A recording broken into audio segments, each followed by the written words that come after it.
Welcome to the St Emlyn's podcast. I'm Iain Beardsell, and I think I need to start with a bit of an apology. It's been 2 whole months since we last released a podcast, and I can only apologise. Real life gets in the way sometimes. We've had Incrementum, the fabulous conference in Murcia, and loads of other stuff going on. Simon's obviously busy with his work as the Dean at the Royal College of Emergency Medicine. That never gets any easier. And I've been doing all of my normal work and keeping going with MedPod Learn, which I'm pleased to say is growing steadily. And if you've discovered it, I'm really delighted. And please do have a look. It's free to download, and it's a way of listening to all your favourite medical podcasts and logging that activity really easily for your CPD. So at Appraisal, a single click will tell your appraiser everything you've listened to, your reflections, and even some MCQs if you've answered them. This episode was recorded at London 2030, a fabulous conference just before Christmas, and a discussion with Anna Dobbie, a colleague who I actually went to medical school with, let's say, a few years ago. And this is all about leadership of HEMS teams. Anna's been the leader of London HEMS for 6 years now, and at London's Air Ambulance has shown amazing leadership and grown that team to what it is now. And this discussion is really useful and insightful, whether you work in pre-hospital care or just in leadership generally, or one day would like to be a leader in clinical medicine. It's really worth a listen. And I promise Simon and I will be back very soon with another monthly update. We just need to align our diaries and press record. For now, here's the episode from Anna. I hope you enjoy it. Welcome to the St Emlyn's podcast. I'm Iain Beardsell, and I'm at the esteemed venue of the Royal College of Surgeons in London for Trauma 2030, a new conference that's talking about trauma at the edges of what we can do and where we might be in the next 5 years. And it's an absolute joy to have with me Anna Dobbie, who's the clinical lead of London HEMS. But I'm going to ask Anna to introduce herself, and then we're going to chat a little bit about leadership and how you can get the best out of teams. Hi, Ian. Thank you so much for having me. Delighted to be here. I am a consultant in emergency medicine and pre-hospital care. I'm a typical ED consultant in the fact that my attention span is particularly short, and I tend to split my working week between many modalities, doing PDD, adult ED and pre-hospital care. And for the last 6 years, I've been fortunate enough to be the clinical lead for London HEMS as well. So I'd love to talk to you a bit about managing HEMS teams. So I've been part of a HEMS team. I'm not now. I should declare that I did it for 10 years and I've moved to do education and stuff. But I've watched many different leadership models within HEMS, and going to conferences like this, you talk to lots of people. And I think HEMS teams are particularly unique in the personalities they have in them, the jobs that you do, and how you get the best out of them. So from some of your experience over the last 6 years, what would you say would be your top tips to anybody who's in a leadership position, particularly in pre-hospital care? Gosh, that's a question, isn't it? I think the key thing is to recognise that in a leadership position in pre-hospital care, you are immensely privileged to be leading the most incredible group of consultants. I have such respect for the group that we have here at London HEMS. They are some of the leading pre-hospital care consultants in the world, and I can't quite believe that I work amongst them. And I think each person brings particular skills to the table, and it's about finding the skills that each of those individuals bring and optimising them to be able to deliver those skills. So actually, I'm not particularly an expert in any part of pre-hospital care. I hope I'm a reasonable physician. But actually, as part of our group, we have experts in paediatrics, we have experts in ECMO, we have experts in anaesthesia, head injury, the list is endless. I think the key thing to being a successful leader in pre-hospital care is really recognising the skills that the others bring and creating an environment in which they can deliver those skills. And we know that there are some strong personalities in pre-hospital care. I don't think that's a controversial thing to say. And they're bright, they're driven, they're often what we'd call type A personalities. And I think probably some of the hardest people to get the best out of. How do you use little hints and tips and tricks to make sure that you can look after those people without necessarily certain voices dominating or becoming disruptive? Yeah, I think that's a really good point. It's really important when you go to meetings of lots of consultants is that everybody feels heard and that everybody gets to put across their point of view, not just the loudest in the group. And I think if you can manage to successfully allow those who want to speak, but then also encourage those that are perhaps not normally near the front to come forward, then actually there is mutual respect of everybody in the room. And those that are louder can hear the opinions of those that are quieter and appreciate that everybody has something to add from their point of view. Pre-hospital care is a really interesting thing from my experience because you go from downtime where you're relaxed, chatting, to high intensity, high thought. And then you go back again to that downtime. And there's this time where you can then let your mind run free with a person that you trust. And sometimes the conversations can become a little bit different to what you'd have in a normal work environment. How do you think as teams we can best look after those special times where if we're not careful, we start talking about colleagues or gossiping about cases or offloading more personal stuff than perhaps other people are comfortable with?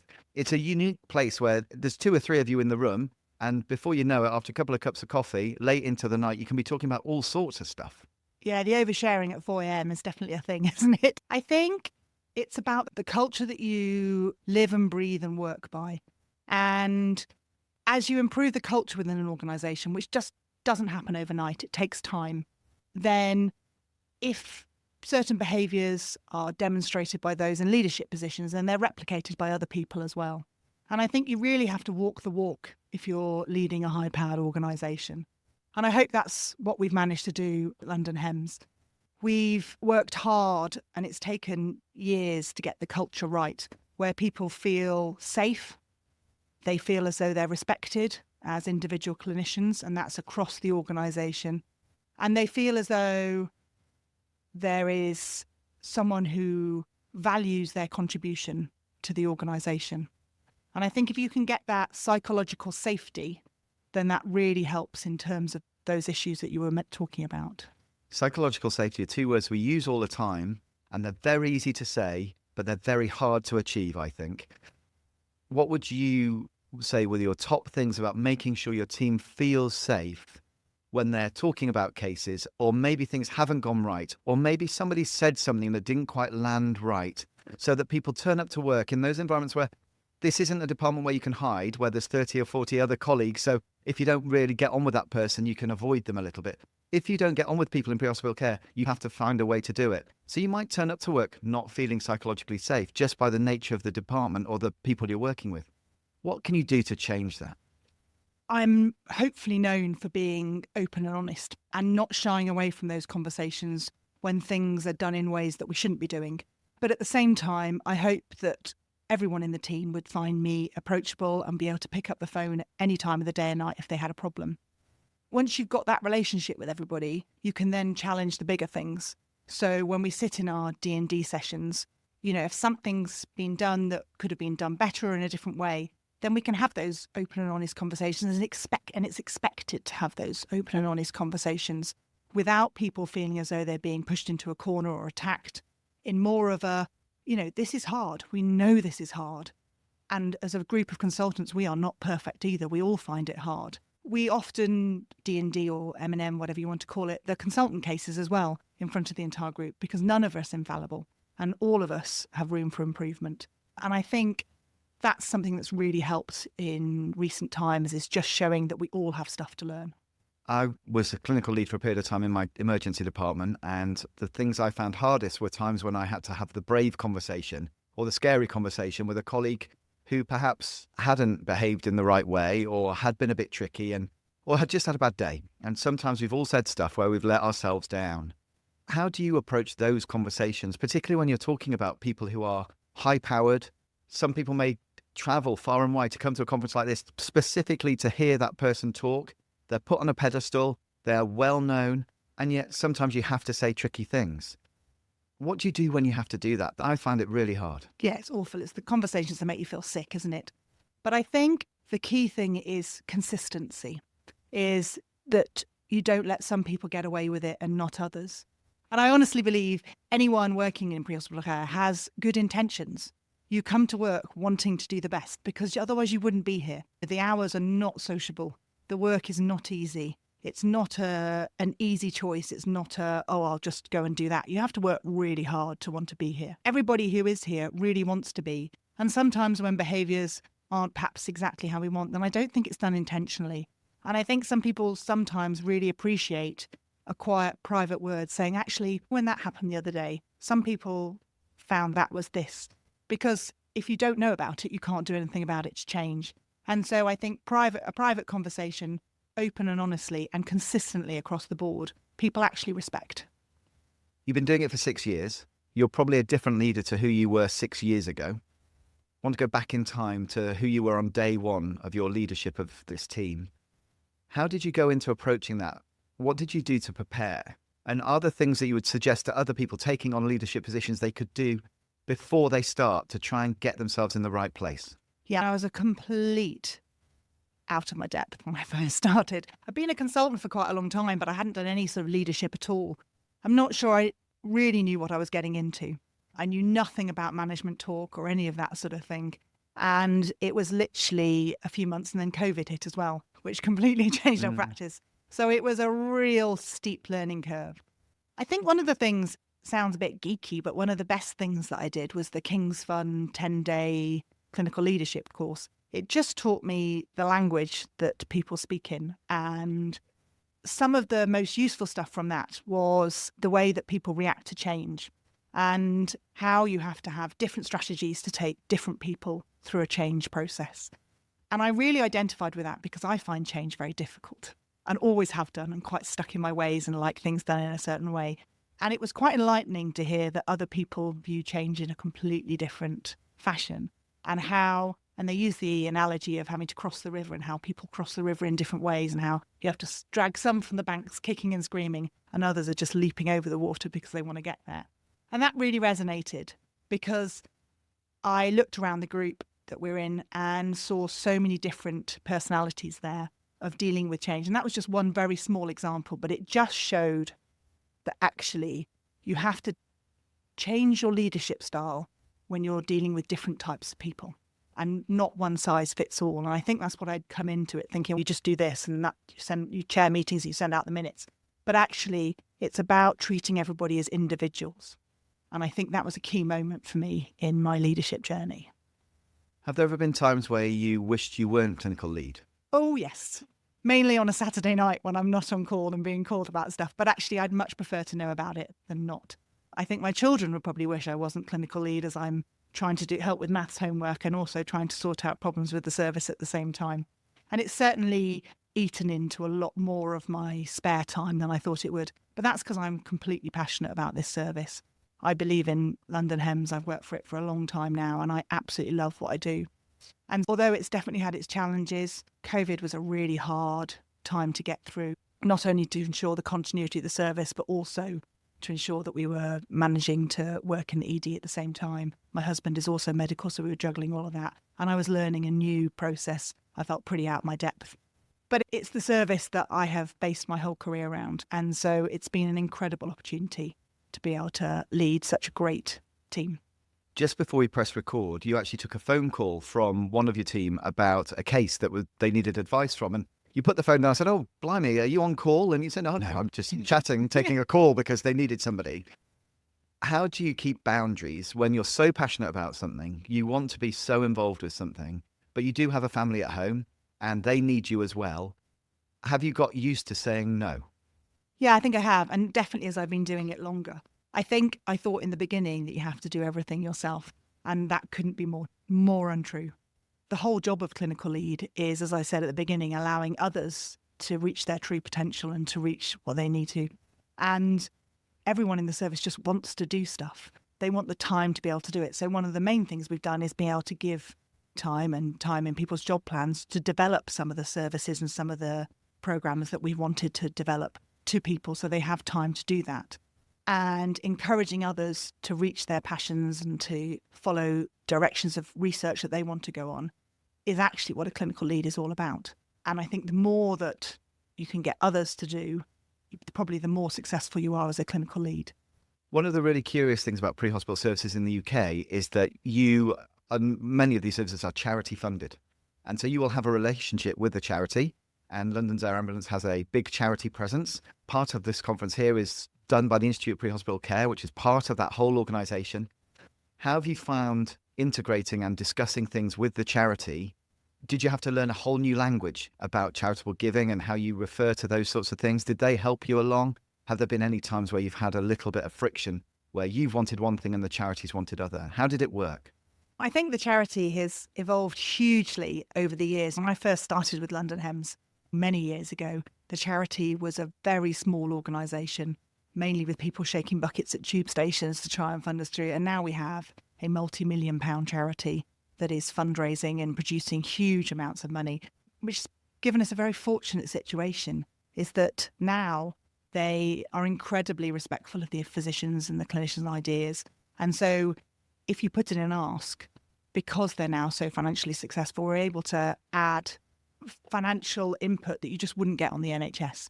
And we're able to lead streams of things like medical ECMO and that we're doing at the moment purely due to the charity's contributions. I still don't quite understand charitable tax donations or anything like that. So yeah, I'm still very out of my league when it comes to that side of things. But I really enjoy doing some of the charity events. They always say that if somebody goes along in orange, their contributions and donations go much higher. And so when I can, I go along and try and support it. We get loads of people coming up to the helipad to look at the helicopter and to chat to the teams. And that's a really nice, smaller group interaction that you can have with people and really just tell them about the organisation and why we do it, and can be quite a powerful tool. The charity are incredible, really incredible group of people. You're 6 years in. I'm not sure quite what the lifespan of a clinical lead is. I think in the US it's 20 years sometimes. I think in the UK it's sometimes less than a year. But you're on an average sort of time frame for a clinical lead, and it may be time to think of your legacy. Have you thought about what the Anna Dobbie years will mean to London's air ambulance? Is that something that you pause to think about? Or is there a particular achievement that you will take quietly away as you go to a non-clinical leadership role in years to come, and you'll just look back and say, that's the one thing I'm really proud of? I think for me, when I first came in, I wanted to make it a place where people enjoyed working again. I always say whenever I go on the tube to work, I still get a little bit excited about what I'm going to go into. And I wanted other people to feel that consistently up on the helipad. When I first took over, we had about 120 applications for our fellow posts every time we put them out. And my goal was to try and want everybody to work at London HEMS. And we've just put out the same advertisement and we got 270 applications, which is probably we've made it a good place to work and people enjoy it when they're there. And that's what I really wanted to achieve. When you've done a clinical lead job, and I know how old you are because you were a few years younger than me at medical school when we went to Birmingham together. Should we not go there? No. Let's just say it was a little while ago, but you have years left of your clinical life. And I found post-clinical leadership quite hard to know where to go and what to fit in. And I've found a lovely niche now in education, which I really adore. What do you think you're going to do to move on? There's that little bit of the king is dead, long live the king when you pass over the baton. And that may not be for now, it might be many years from now, but do you have ideas of how you want to take all you've learned from your clinical lead years moving forward as you go into this next part of your career? Yeah, it's a good question. And I've thought about that long and hard. And some days I think, gosh, I want to run the hospital. And other days I don't want to do anything at all. And I think probably in the immediate future, there was a very good friend of mine who I respected, who did a whole load of management stuff and then stepped down and said to me, and I'll always remember it. And I said, what are you going to do now? And they were like, I just want to be a really good doctor. I want to come in. I want to do my job really well. I want people to look at me and go, gosh, they're a great doctor, and go home and see my kids. And I think that's quite a great aspiration. And I'd like to do that at some stage. Once my kids have gone to university, which isn't a huge amount of time away, then maybe that would be the time for me to step forward and do more management stuff. I love looking after people. I like people to feel as though they're looked after and there's always somebody on the end of the phone to look after them if they need that help or support. So I would like to carry on doing something like that, but I think it depends on what day you catch me as to when that would actually be. And this conference has all been about the future, Trauma 2030, where we'll be in 5 years' time. We've talked about what your aspirations for you might be. What are your aspirations for London's Air Ambulance and other pre-hospital services over the next 5 years? Where do you think this is going to go? I think it's an exciting time for pre-hospital care. I think when you're in the midst of the winter crisis and the days are dark, it's very easy to be quite pessimistic about where things are going. But actually, there's a huge generation and cohort of new pre-hospital doctors coming through with FEM training, all who are enthusiasts of essentially ending preventable death in pre-hospital care. There are still people who are dying from trauma, particularly in London, who are potentially salvageable. I think we have expanding research programs happening. I think ECMO is a potentially really exciting intervention that may play a bigger part in trauma management in the next 5 years. And actually, what I've learned is that it's all about marginal gains rather than big new interventions. And I think if you just keep looking at quality, doing the right thing by the patient and continually trying to improve, then I think that's where you get the gains in pre-hospital care. Anna, thank you so much. It's so lovely to see you, even if it's a few years since our medical school days. And thank you for your insights, and keep doing what you're doing. You're doing great stuff. Thank you so much. It's been such a pleasure.